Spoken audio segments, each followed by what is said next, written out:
मित्रांनो, अभ्यास पूर्ण झाल्यावर मी नोकरीच्या शोधात नागपूरला आलो होतो. माझ्या नशिबाने मला तिथे लगेच नोकरी मिळाली. ऑफिसमध्ये सगळ्यांशी माझी चांगली मैत्री झाली. एकदा आमच्या ऑफिसमधल्या एका मित्राच्या बहिणीचे लग्न ठरले. लग्न जानेवारीमध्येच होणार होते. नागपूरमध्ये जानेवारीला खूप थंडी असते. लग्नाच्या दिवशी आम्ही सकाळपासूनच त्याच्या घरी जाऊन कामाला लागलो होतो. प्रत्येकाला काही ना काही काम दिले गेले होते. मलाही एक काम मिळाले. मला बसस्टॉपवरून त्याच्या नातेवाईकांना घरी आणायचे होते. तेवढ्यात त्याची मामी बसस्टॉपवर आली. मित्राने मला सांगितले, मामी बसस्टॉपवर आल्या आहेत, तू जा आणि त्यांना घेऊन ये. मी मामींना आणण्यासाठी बसस्टॉपवर गेलो. बसस्टॉपवर पोहोचल्यावर मी मामींना फोन केला आणि सांगितले, मी तिकीट काउंटरजवळ उभा आहे. मामींनी मला तिथेच थांबायला सांगितले. थोड्या वेळानंतर मागून कोणीतरी मला हाक मारली. त्या माझ्या मित्राच्या मामीच होत्या. त्यांचे वय 45 ते 46च्या आसपास होते. घोरवर्णी पण अप्रतिम सौंदर्य. त्यांचे नाव होते सुमित्रा. नावाप्रमाणेच त्या खूपच सुंदर होत्या.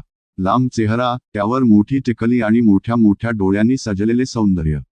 त्यांचे ओठ अप्सरेच्या ओठांप्रमाणे मोठे, त्यावर लाल लिपस्टिक आणि ओठांवर एक काळा तीळ, बालाची सुंदरता. त्यांनी निळ्या रंगाचा ब्लाउज घातला होता. त्यामधून त्यांच्या व्यक्तिमत्वाच्या रेषा स्पष्ट दिसत होत्या. गळ्यात फक्त एक जाड चांदीची चेन. मित्रांनो, कोणीही त्यांना पाहिल्यास त्यांच्या सौंदर्याने भावना दाटून येऊ शकतात. एकंदरीत माझ्या मित्राची मामी म्हणजे कयामतच होती. त्यांना पाहून माझी भावना दाटून आली. त्यांनीही कदाचित माझ्या दाटून आलेल्या भावनेला पाहिले असावे, पण त्यांनी पाहिले असं काहीच दाखवले नाही. फक्त त्यांची ती स्मित हास्य मला समजले की त्यांना माझी भावना कळली आहे.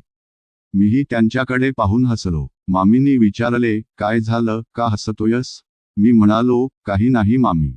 पण माझी चोरी पकडली गेली होती म्हणून मी त्यांच्याकडे पुन्हा पाहिले नाही.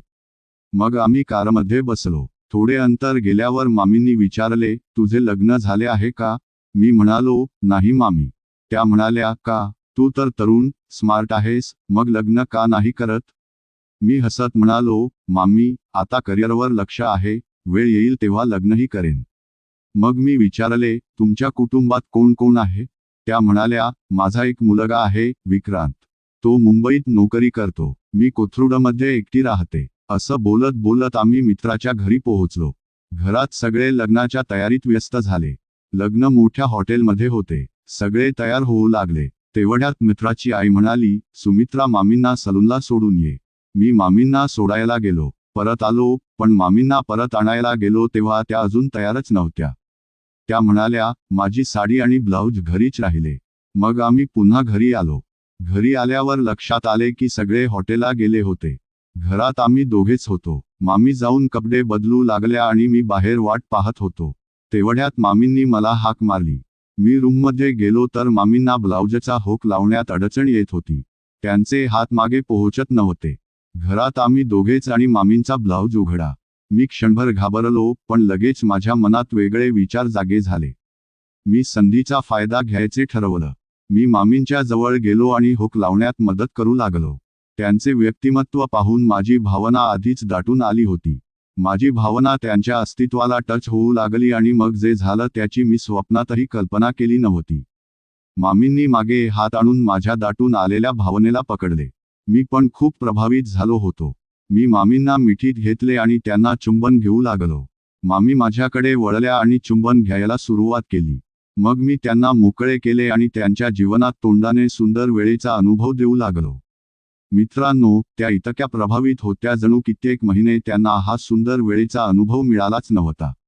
मग मामींनी माझी भावना मोकळी केली आणि त्यांनी माझ्या भावनेला तोंडाने सुंदर वेळेचा अनुभव देऊ लागल्या.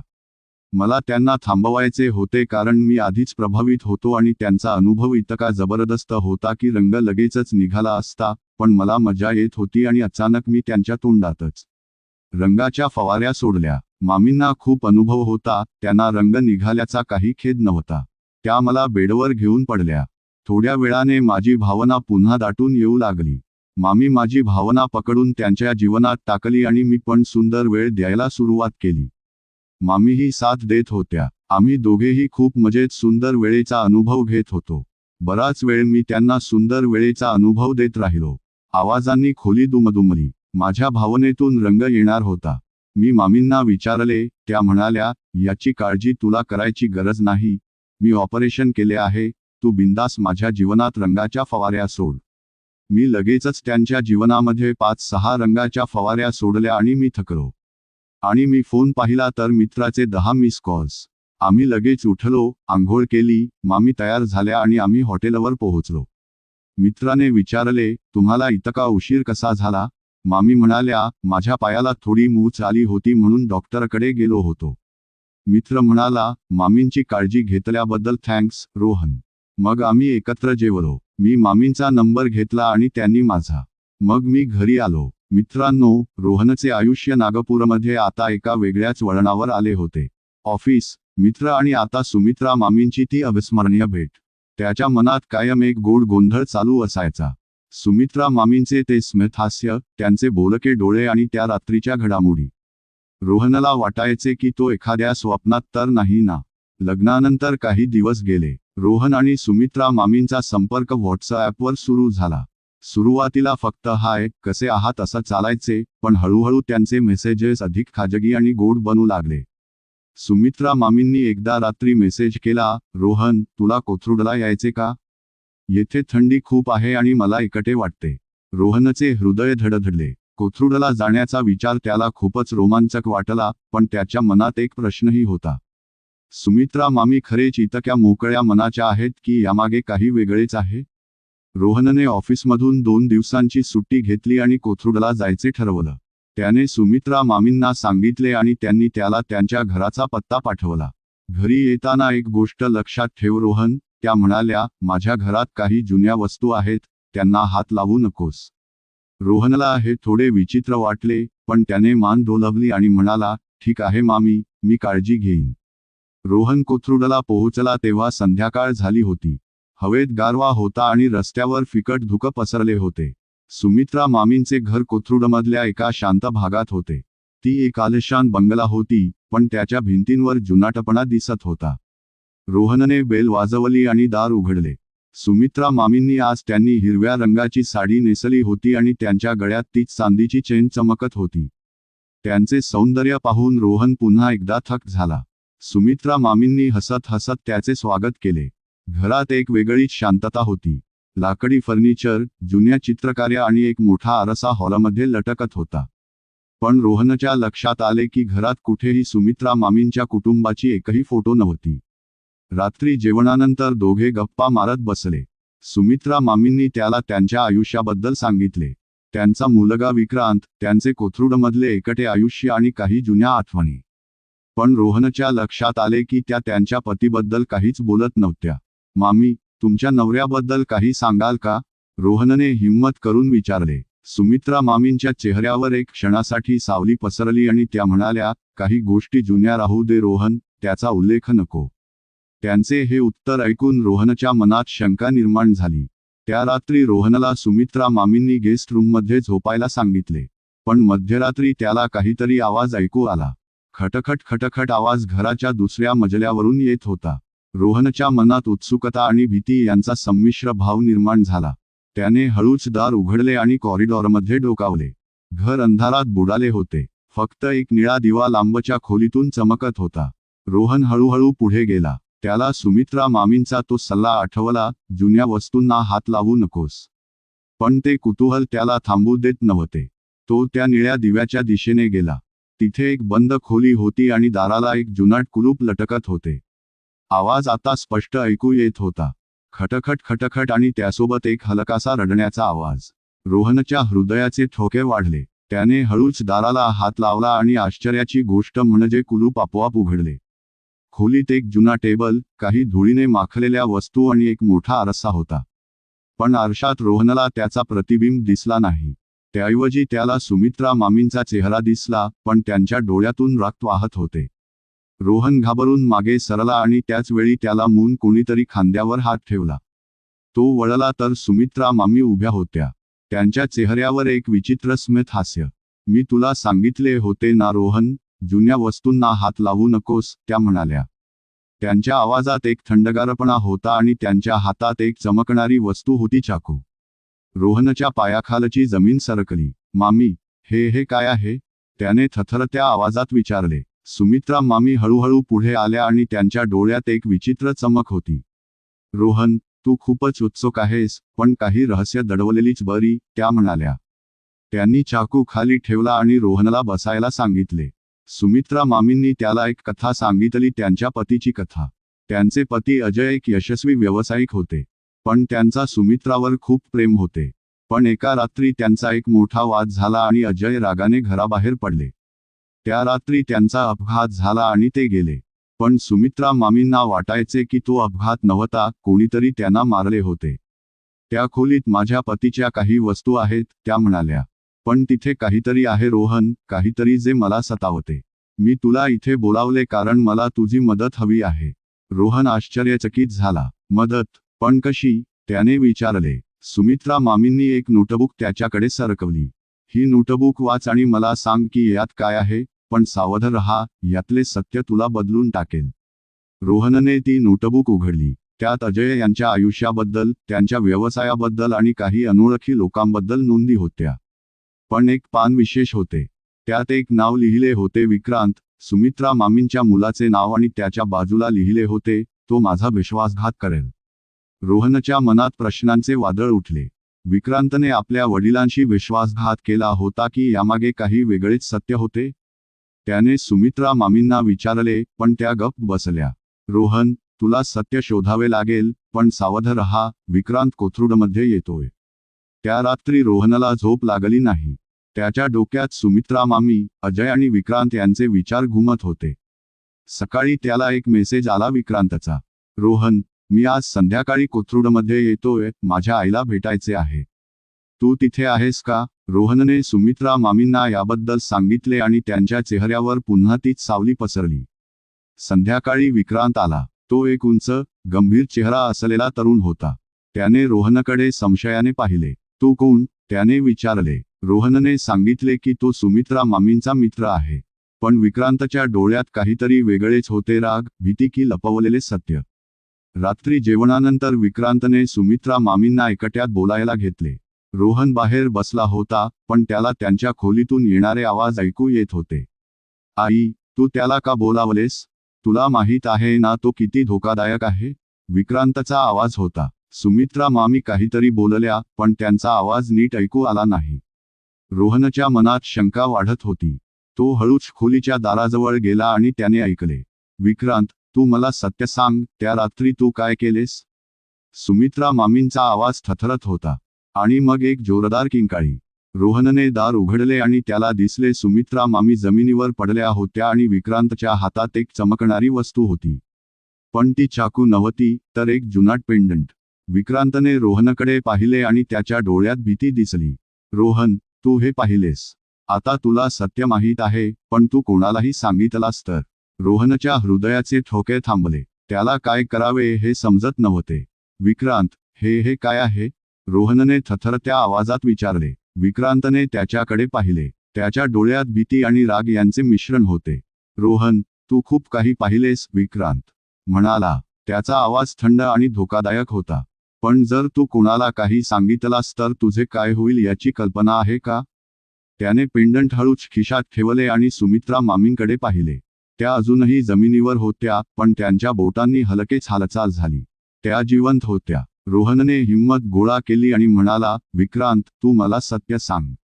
त्या रात्री काय झाले आणि हे पेंडंट काय आहे? विक्रांत हसला, पण ते हसू गुडघे होते. तुला सत्य हवे? ठीक आहे, पण आधी आईला उठवूया. त्याने सुमित्रा मामींना हळूच उठवले.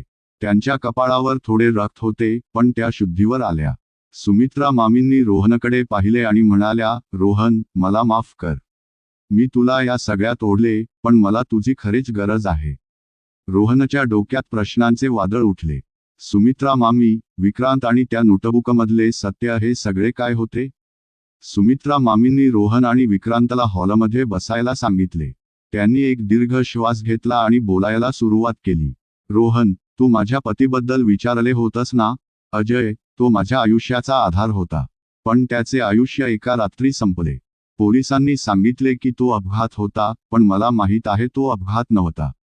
सुमित्रा मामींनी सांगितले की अजय एक यशस्वी व्यावसायिक होते, पण त्यांचा एक शत्रू होता, त्यांचा जवळचा मित्र संजय. संजय आणि अजय यांनी एकत्र एक कंपनी सुरू केली होती, पण नंतर त्यांच्यात वाद झाले. संजयला अजयचा हव्यास होता आणि त्याने अजयला धमक्या द्यायला सुरुवात केली. त्या रात्री अजय आणि संजय यांच्यात मोठा वाद झाला. सुमित्रा मामी म्हणाल्या, अजय रागाने घराबाहेर पडले आणि त्यानंतर ते परत आलेच नाहीत. रोहनने विचारले, पण यात विक्रांतचे काय कनेक्शन आहे आणि ती नोटबुक, ते पेंडंट काय? सुमित्रा मामींनी विक्रांतकडे पाहिले आणि विक्रांतने डोके खाली घातले. विक्रांत त्या रात्री घरी नव्हता, त्या म्हणाल्या. पण त्याला काहीतरी माहीत आहे आणि ती नोटबुक त्यात अजयच्या शेवटच्या काही दिवसांचे सत्य आहे. रोहनने नोटबुक पुन्हा उघडली. त्यात अजय यांनी त्यांच्या शेवटच्या काही दिवसांबद्दल लिहिले होते. एका पानावर लिहिले होते, संजय मला संपवेल. त्याला माझ्या कंपनीचे रहस्य हवे आहे, पण मी ते कोणालाच देणार नाही. आणखी एका पानावर लिहिले होते, विक्रांत, माझा मुलगा, मला वाचवू शकतो, पण त्याला सत्य माहीत आहे का? रोहनच्या लक्षात आले की अजय यांना त्यांच्या मृत्यूची चाहूल लागली होती. पण विक्रांत का गप्प होता? रोहनने विक्रांतला विचारले, विक्रांत, तू काय लपवतोयस? विक्रांतने एक दीर्घ श्वास घेतला आणि म्हणाला, रोहन, त्या रात्री मी संजयला भेटलो होतो. त्याने मला धमकी दिली की जर मी त्याला कंपनीचे रहस्य सांगितले नाही तर तो आईला मारेन. रोहन आश्चर्यचकित झाला. मग तू काय केलेस? त्याने विचारले. विक्रांत म्हणाला, मी त्याला काहीच सांगितले नाही, पण त्या रात्री बाबा गेले आणि मला वाटते की माझ्यामुळे त्यांचा आवाज थबकला. सुमित्रा मामींनी विक्रांतचा हात धरला आणि म्हणाल्या, विक्रांत, तुझी चूक नाही, पण आता आपल्याला संजयला शोधावे लागेल. त्या रात्री रोहन, सुमित्रा मामी आणि विक्रांत यांनी ठरवलं की ते संजयचा शोध घेतील. सुमित्रा मामींनी सांगितले की संजय आता कोथरूडमध्येच आहे आणि तो एका मोठ्या कंपनीचा मालक आहे, पण तो खूप धोकादायक आहे, त्या म्हणाल्या. आणि ते पेंडंटमध्ये एक रहस्य आहे. रोहनने पेंडंटबद्दल विचारले. सुमित्रा मामींनी सांगितले की ते पेंडंट अजय यांनी त्यांना दिले होते. त्यात एक छोटी चिप आहे, त्या म्हणाल्या. त्यात अजयच्या कंपनीचे सगळे रहस्य आहे, त्यांचा एक मोठा प्रकल्प जो संजयला हवा आहे. रोहनच्या लक्षात आले की हे पेंडंट म्हणजे सगळ्या रहस्याची किल्ली आहे. रात्री उशिरा जेव्हा सगळे झोपले, रोहनला पुन्हा एक आवाज ऐकू आला. खटखट खटखट हा आवाज त्या बंद खोलीतून येत होता. त्याने हळूच दार उघडले आणि आत गेला. तिथे तोच आरसा होता आणि पुन्हा त्याला त्याचे प्रतिबिंब दिसले नाही. यावेळी आरशात एक अनोळखी माणूस दिसला. त्याच्या हातात चाकू होता आणि तो हसत होता. रोहन घाबरून मागे सरला आणि त्याच वेळी त्याला मागून कोणीतरी पकडले. तो वळला तर विक्रांत उभा होता. रोहन, तू इथे काय करतोयस? विक्रांतने विचारले. रोहनने त्याला आरशातले दृश्य सांगितले, पण जेव्हा त्यांनी पुन्हा आरशाकडे पाहिले तिथे काहीच नव्हते. दुसऱ्या दिवशी रोहन, सुमित्रा मामी आणि विक्रांत यांनी संजयच्या ऑफिसला जायचे ठरवलं. संजयचे ऑफिस कोथरूडच्या मध्यवस्तीत एका उंच इमारतीत होते. तेथे पोहोचल्यावर त्यांना कळले की संजय एका मोठ्या मीटिंगमध्ये आहे, पण सुमित्रा मामींनी ठरवलं की ते त्याला भेटणारच. संजयने त्यांना आत बोलावले. तो एक उंच, काळ्या चेहऱ्याचा माणूस होता. त्याच्या डोळ्यात एक कपट होते. सुमित्रा, किती वर्षांनी भेटलो, तो म्हणाला. आणि हे कोण, तुझा नवा मित्र? त्याने रोहनकडे पाहिले. रोहनच्या मनात राग उफाळला, पण त्याने स्वतःला सावरले. सुमित्रा मामींनी थेट मुद्द्यावर येत विचारले, संजय, त्या रात्री तू काय केलेस? अजयच्या मृत्यूमागे तुझा हात आहे ना? संजय हसला आणि म्हणाला, सुमित्रा, तुला काय वाटते मी माझ्या मित्राला मारीन? तो अपघात होता, पण त्याच्या आवाजात एक खोटारडेपणा होता. रोहनने हिम्मत करून पेंडंट बाहेर काढले आणि म्हणाला, संजय, यात काय आहे हे तुला माहीत आहे ना? संजयच्या चेहऱ्यावरचा रंग उडाला. त्याने पेंडंटकडे पाहिले आणि म्हणाला, ते मला दे. त्याने रोहनवर झडाप घेतली, पण विक्रांतने त्याला अडवले. खोलीत गोंधळ उडाला. संजयने विक्रांतला ढकलले आणि पेंडंट हातात घ्यायचा प्रयत्न केला, पण तेवढ्यात सुमित्रा मामींनी त्यांच्या पर्समधून एक छोटी पिस्तूल काढली. संजय, बस. आता सत्य सांग, त्या ओरडल्या. संजय घाबरला आणि त्याने हात वर केले. ठीक आहे, तो म्हणाला. हो, मी अजयला मारले. त्याने माझे सगळे आयुष्य उद्ध्वस्त केले होते. त्याचे रहस्य मला हवे होते. रोहन, विक्रांत आणि सुमित्रा मामी थक झाले, पण संजयच्या चेहऱ्यावर पुन्हा एक स्मित हास्य आले. पण तुम्ही मला काहीच करू शकत नाही. माझ्याकडे पुरावे नाहीत आणि तुमच्याकडेही नाही. तेवढ्यात खोलीत एक अनोळखी माणूस शिरला. त्याच्या हातात एक फोल्ड होती आणि तो म्हणाला, संजय, तुझे सत्य आता लपणार नाही. माझ्याकडे सगळे पुरावे आहेत. रोहनने त्याच्याकडे पाहिले आणि त्याला आठवलंय हा तोच माणूस होता जो त्याला आरशात दिसला होता. सुमित्रा मामींनी रोहनकडे पाहिले आणि म्हणाल्या, रोहन, हा माझा जुना मित्र आहे. तो अजयचा खरा मित्र होता. पण त्या माणसाच्या डोळ्यात काहीतरी वेगळेच होते, एक रहस्य. त्याने फोल्ड सुमित्रा मामींना दिली आणि म्हणाला, यात सगळे आहे, पण एक गोष्ट लक्षात ठेव, हे सत्य तुम्हाला बदलून टाकेल. रोहनच्या हातातली नोटबुक अजूनही होती आणि त्याला आता कळले की यात अजून काहीतरी आहे, एक रहस्य जे त्याला आणि सुमित्रा मामींना कायमचे बदलून टाकेल. खोलीत शांतता पसरली आणि फक्त त्या अनोळखी माणसाचे हसू ऐकू येत होते. मित्रांनो, स्टोरी आवडली का? तुमचे मत खाली कॉमेंट बॉक्समध्ये नक्की सांगा. पुढचा भाग पाहायचा असेल तर भाग 2 असं लिहा आणि जर तुम्ही हा व्हिडिओ शेवटपर्यंत पाहिला असेल तर एक लाल हॉट इमोजी पाठवा. चला तर मग, भेटूया पुढच्या भागात. धन्यवाद.